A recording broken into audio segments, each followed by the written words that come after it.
السلام عليكم ومرحبا بيا في قلب تليفوناتكم وفي قلب قلوبكم. ان شاء الله غنوصل قلب اي واحد كيسمع شي قصه من القصص ديالي. فالقصه اليوم هي تتمه ديال القصه ديال حنان وصالح. فاللي ما سمعش القصه يمشي يسمع الجزء الاول، غيلقاه اول فيديو قبل ما هذا الفيديو هذا. اللي ما كيعرفش اللي بغى يكمل معنا من هذا الجزء هذا غادي نعطيكم بالمختصر القصه. حنان هي واحد البنت طموحه شغوفه في الدنيا، ربي كيوقف معها، كيسر لها في الدراسه ديالها وكيسر لها في العمل ديالها، كتكون ملي ميغ في العمل ديالها. الحمد لله عندها واحد بون صالير زوين.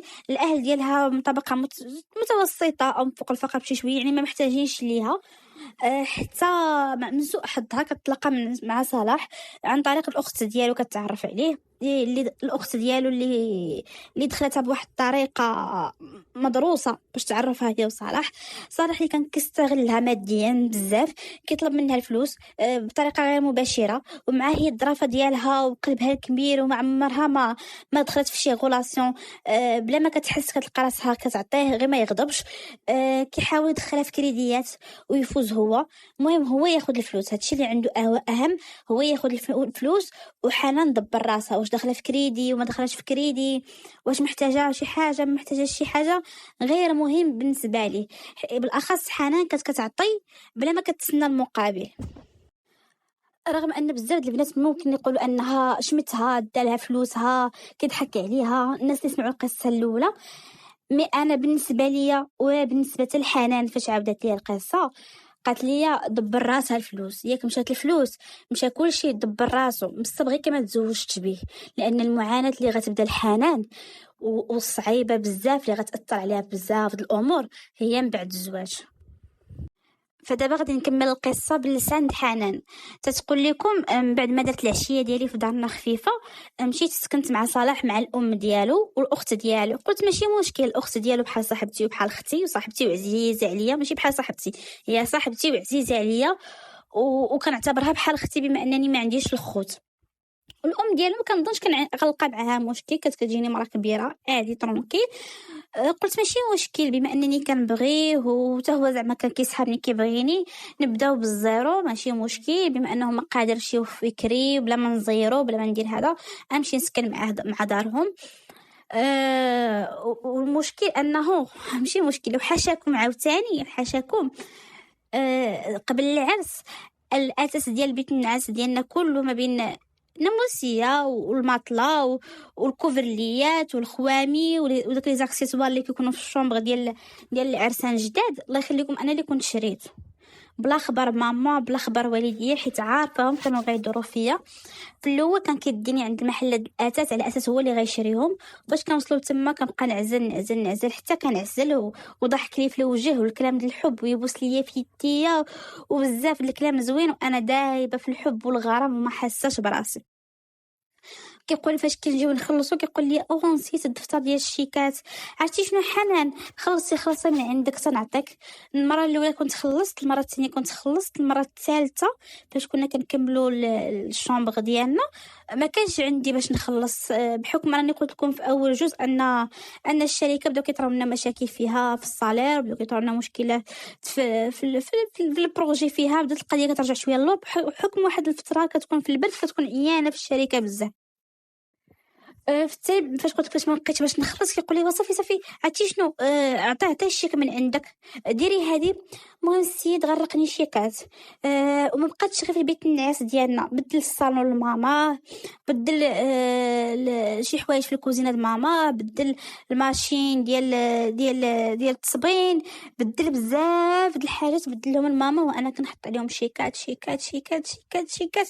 المهم غرقت، انا كنت كنحس غرقت وكنت مضغوطه وحاسه براسي غارقه وغنفرقع، ولكن ما حاساش باللي هو اللي كيدير لي هذا الشيء. فهمتي، كنشوف كيفاش ندير نزيد الساعات الخدمه، نزيد نخدم باش نحل هاد المشاكل اللي عندي وهاد الشيكات ومع الكريدي ديال الدار د والديا. المهم كنت حاسه براسي مضغوطه. جيت عروسه عند صلاح من بعد ما درنا عشيه في دارنا. الله يخليكم من بعد ما دخلت ماما استقبلتني بالحليب وبالتمر، لا اقل ولا اكثر. جاو والديا معايا جلسوا واحد الساعه معنا من بعد ما مشاو. لا اقل ولا اكثر. داك الليله بقى عاقله كان فيا الموت ديال الجوع، حيت انا مشيت عندهم عروسه مع داك الوقيته ديال المغرب، حيت ما درناش شي عشيه كبيره اللي تخليها نبقى حتى الليل ولا شي حاجه. مع الوقيته المغرب ما خدا لي لا اوطيل لا والو. مشيت زعما العروسه لدار والديه، استقبلتني حماتي بالحليب والتمر وصافي. تخيلوا في الليل من بعد ما دخلت للشومبر انا وصلاح بقينا انا وياه مده في الليل، عيطات من حماتي اجيو تعشاو. تخيلوا في الليل شنو دايره العشاء، دايره المحمصه بالحليب. عرفتي راه ما عجبنيش الحال ديك الساعه، بحال بديت شويه كنعيق، ولكن ما عجبنيش الحال وكنقول علاش زعما انا عروسه خصها تكبر بيا واحد الدجاجه ولا جوج دجاجات تحمرهم وشنو فيها زعما وانا هادشي كلشي انا اللي شارياهم ميسره مع ولدها وكنبغي ولدها، زعما علاش دارت معايا هكاك. بقى فيا الحال ولكن ما قديتش نهضر وما قديت نقول والو. رجعت بتنا داك الليله انا ودوزت زعما داك الليله في الدار ديال حماتي. لا غدا لي في 8 الصباح كنسمع الدقان، بحكم داك الساعات غيجيبوا وليدي زعما غيجيبوا لي الفطور. كنسمع الدقان في بيت النعاس ديالي غير بشويه. فاش نضت وحليت الباب كنلقى حماتي هي اللي كتدق علينا في البيت. فاش قلت لها خالتي مالك ياك لاباس، قالت لي بنتي غنطلب لك واحد الطلبه وانا راني حشمانه منك وبزاف غير سمحي ليا وراك انت بحال بنتي وهادي. شوفي يا بنتي الله يرضي عليك، دابا باباك وماماك غادي يجي وانا راه حشمانه وما عندي حتى شي حاجه في الثلاجه. ولدي صلاح راكي عارفه دابا هو الثالث الشهر ما عندوش الفلوس، فالا عندك شي حاجه الفلوس عطيها ليا باش نمشي نصوب لوالديك الغدا. قلت لها خالتي شحال يكفيك؟ قالت لي اللي عندك 1000 درهم 2000 درهم 3000 درهم اللي عندك. عرفتي انا فاش قالت لي 1000 درهم 2000 درهم و3000 درهم راه الصدمه، وبالاخص انني انا مزيره بزاف. كنقول لكم كنتقاتها اليوم ما دخلش في الشيكات ما دخلش في كريديات والله ما نتهول. قلت لها واخا انا غادي نمشي نشوف شنو عندي في الصاك. مشيت للصاك لقيت تقريبا عندي واحد 4500 درهم جمعتها كادوات وزروره من عند صحاباتي وهذا اللي جاو ديك العشيه. زيت 3000 درهم عطيتها لها. قلت لها يا خالتي سيري تقداي، وانا راه حاليا عطيتها 3000 درهم، راه حاليا حسيت بلي راني عطيتها بزاف. اما في داك الساعات حيت ما عمري ما تقديت، ما عمري ما تسخرت، ما عمري ما درت شي حاجه، راه ما جاني داك الشيء زعما عطيتها شي حاجه قليله وانا اللي حشمانه وكنقول لها سمحي لي. ما بالاخص فاش دخلتني بديك الطريقه زوينه بنتي الله يرضي عليك وانت بحال بنتي دابا واللي كاين غنقولوا لك وراه ما عدناش وراه حنا مزيرين دابا وعطيني انا ما نرضاش قدام باباك وماماك وعطيني دابا باش نمشي نوجدهم الغدا. حيت كاينه واحد العاده في هذه المنطقه زعما الوالدين كيجيبوا لك الفطور الا كيكون بريوات والرز بالحليب. ما عرفتش كل منطقه وكيفاش كيكون داكشي العادات ديالها. مي حنا العادات ديالنا كانوا هكا، كانوا فيها بريوات والرز بالحليب وكيجيبوا لك لاكاجو واللوز والقرقاع وكيجيبوا لك الكادوات الا كانوا جاوك شي كادوات في العرس وكيجيبوا لك ديك الساعه دهازك ودواز داتاي. المهم كاين واحد الطريقات كيجيبوا كي ما كيجيبوش الماكله، حيت كاين شي مناطق كيجيبوا الماكله. حنا المنطقه اللي حنا فيها ما كيجيبوش الماكله، كيجيو عائلتك كيجيبوك داكشي ديال الفطور كل ما يخص الفطور والغدا خصهم يتغداو عند دار ناسك. صافي انا داك الساعات بقيت فايقه ما رجعتش نعست. كنتسنى حماتي هي غتخرج تقدا هي غتخرج تقدا. واحد الساعه كنشوفها كتجيب الدجاج من الكونجيلاتور، كنشوفها كتجبد اللحم من الكونجيلاتور. كل شيء عندها في الدار، كل شيء عندها في الدار. يعني داك الدخله اللي دخلتني في الصباح ديال 3000 درهم غير ضحكات عليا، غدات لي فلوسي بهذا المعنى وصافي. يعني الدجاج عندها في الكونجيلاتور، عندها اللحم، عندها كل شيء عندها. يعني حتى في العشاء انا فاش كان جات طلبات لي الفلوس قالت عطيني 3000 درهم عذرت على داك العشاء، قلت نقدر السيده ما عندهاش وولدها مزير وماشي مشكل حنا عائله وحده. ولكن فاش في التالي من ما دانيش النعاس وبقيت كنراضه معاها، ماشي راضه معاها البال زعما انني مطوره ولا ذكيه، مي بقيت فايقه. بان لي داكشي كنجبد من الكونجيلاتور كلشي كاين الخير موجود في الثلاجه. الكونجيلاتور عندك كيطيحوينوض. تخيلوا البنات حتى الفرomاج ديال لافاشكيري وديال الكيري اللي كيتحط غير على برا في الثلاجه الاخرى العاديه هي لا مجمده في الكونجيلاتور. عنده واحد الكونجيلاتور هري بهذا المعنى، عنده واحد الكونجيلاتور كبير مخبعه فيه العجب العجاب. بقيت كندير ولا ما نعرفت ما بغيتش نسوء الظن فيها، بديت كنقول ما نعرفت قدر لا مسلفه داك الشيء وشارياه. ما بصراحه ما فهمتش، كنقول علاش عندها هادشي كله جات دات مني 3000 درهم. بقيت ديك الساعات كنسول غير بيني وبين راسي كنتناقش، خلاص العريس راه ناعس باقي الان ما فاقش، انا غنموت بالجوع. ما قالت لي لا اجي تفطري وشافتني هي فايقه، ما قالت لي لا اجي تفطري وانا بالاخص انني جديده في الدار ما عارفاش ندور، ما قالت لي لا اجي تفطري، ما عطاتني نفطر ما حتى شي حاجه.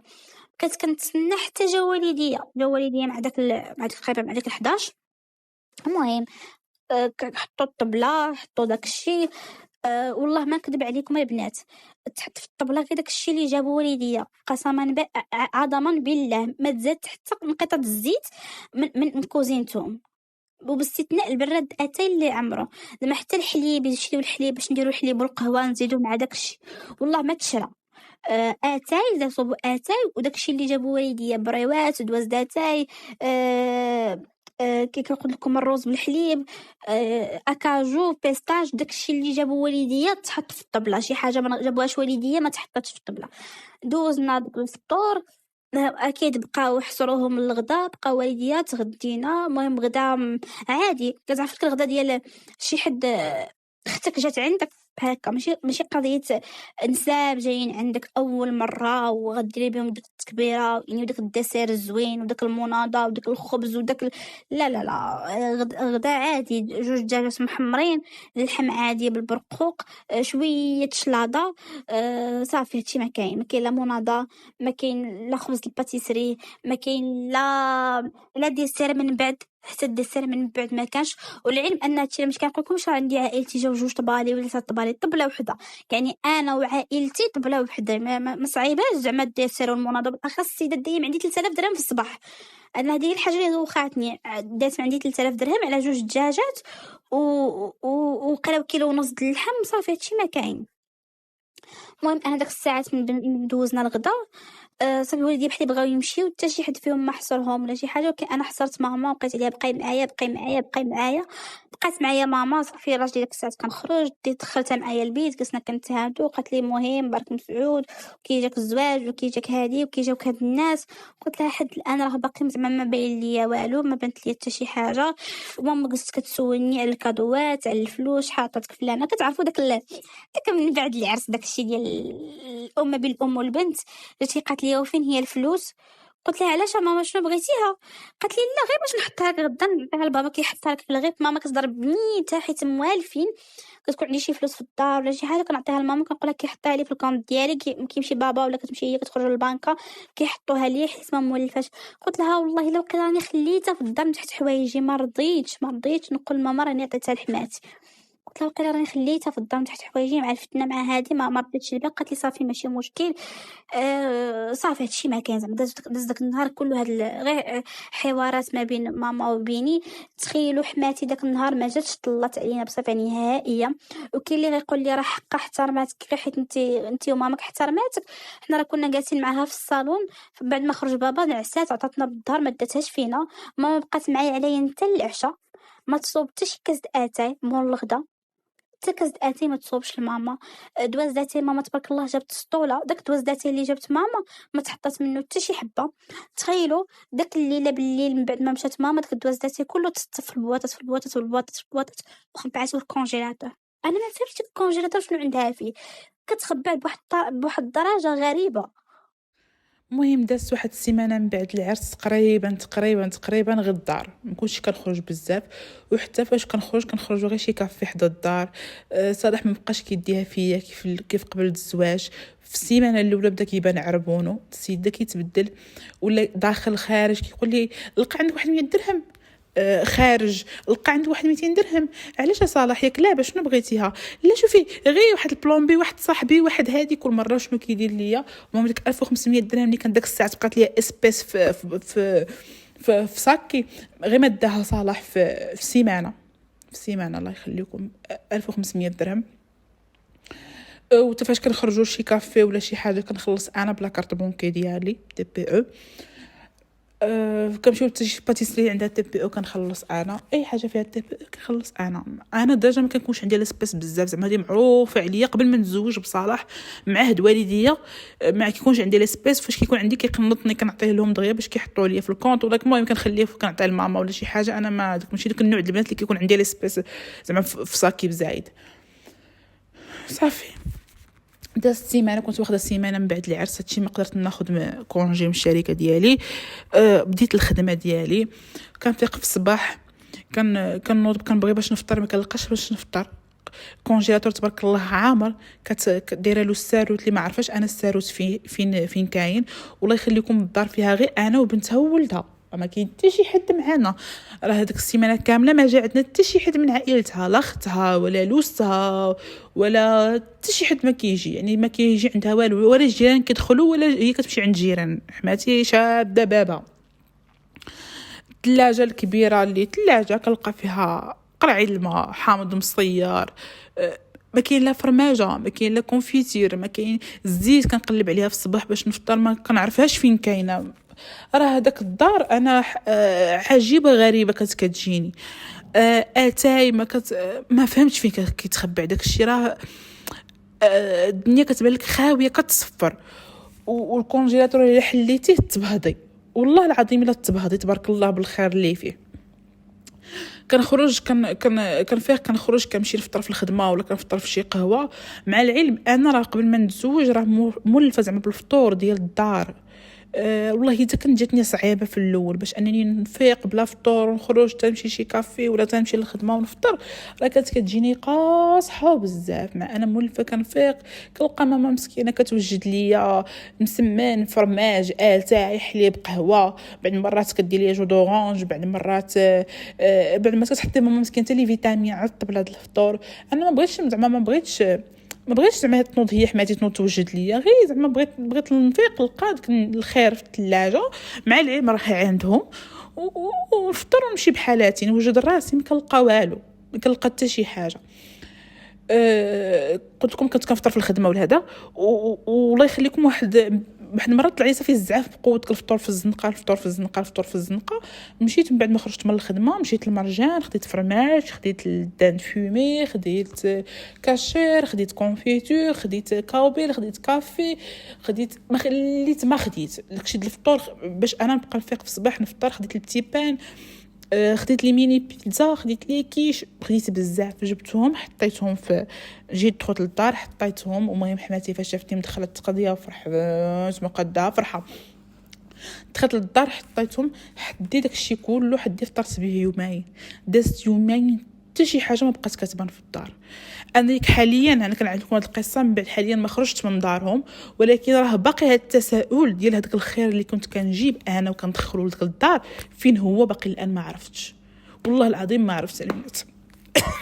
وما كانش غير المشكل اللي عندي معهم مشكل ديال الماكله، كان مشكل تدختو اللي كنت كنقول لكم صاحبتي كنخرج على اساس الشومبر انا اللي عندي ستاروت. صدق ماشي غير انا اللي عندي ستاروت، كنقلب على كريم كنلقاه كنقول لها ما يمكنش يمشي لي الكريم، قال غير يمشي لي هنا ولا هنا. البيت ما كيتخلي حد، انا سبارتو عندي، راني حاسبه راسي راني مطوره، سبارتو راه عندي، البيت ما كيتخلي حد. كنقلب على بارفان ما كنلقاه، كنقلب على شي فولار، بالاخص انا فاش تزوجت درت الفولار، كنقلب على شي فولار ما كنلقاه، كنقلب على شي مونطون ولا شي فيست ما كنلقاهم، كنلقى ساعه وكنلقى شي حاجه في حوايجي ما كايناش، كنقلب عليها ما كنلقاهاش. مع انا كنت مرخيه في دارنا، ويعني حتى حاليا فاش كنرد البال الحاجه مشات ليا حتى كندوز مده عاد كنتابع بلي مشات ليا الحاجه، بالاخص ما كنتش كنستعملها يوميا. ومن غير هادشي كله كاين المشكل ديال صالح اللي كل نهار كيجي كيعطيني اقتراح مشروع. حنان اجي نبان لك ندير واحد المشروع هافين وانا عييت ما نخدم عند الناس. شوفي انت براس المال وانا بالخدمه، ونديرو نكبروا المشروع وينجح والكليون ونجيبو هادي وندخلوا سوسيتي مع سوسيتي، ومره يجيب لي داكشي الماكله ونديرو غلوفو وندخلوا مع غلوفو. شبان لك حنان نديرو شركه لا ليفريزون، شبان لك حنان نديرو هادي كل ساعه جايب اقتراح هذا المشروع. المهم انا الفلوس كامله، وكيجيب لي الدوفي ديال الطيطاي ديال المشروع عاد شحال غيتقى، كاين غير 20 مليون 30 مليون. فاش كنقول انا راه ما عنديش هاد لاصوم كامله ولا ما عنديش هادشي كامل، كيقول لي لا شوفي دابا انت خدامه في شركه مزيان غيعطيوك الكريدي بهذا المبلغ هذا، خرجي لي كريدي. وكنقول له لا انا انا بصح انا الربا ما كنامنش بها. قبل ما نتزوج ومن بعد ما تزوجت تربيت على داك الترابي، شي حاجه فيها الربا وتقول واش نقربوا ليه، نقول له لا انا كريدي فيه الربا راه ما نديروش. هو سي فغي انا درت الكريدي للدار د والديا فين ساكنين، ولكن هذه كانت سون زانتيري بلا كريدا عطوها لي الخدمه عطاتها لي وكيقطعوا لي من الشهر للشهر. ما كاينش بدون فائده. مي باش ندير انا نخرج كريدي من البنكه بالفائده نقول له لا انا ما غاديش نخرج هاد لاصوم هذا كامله.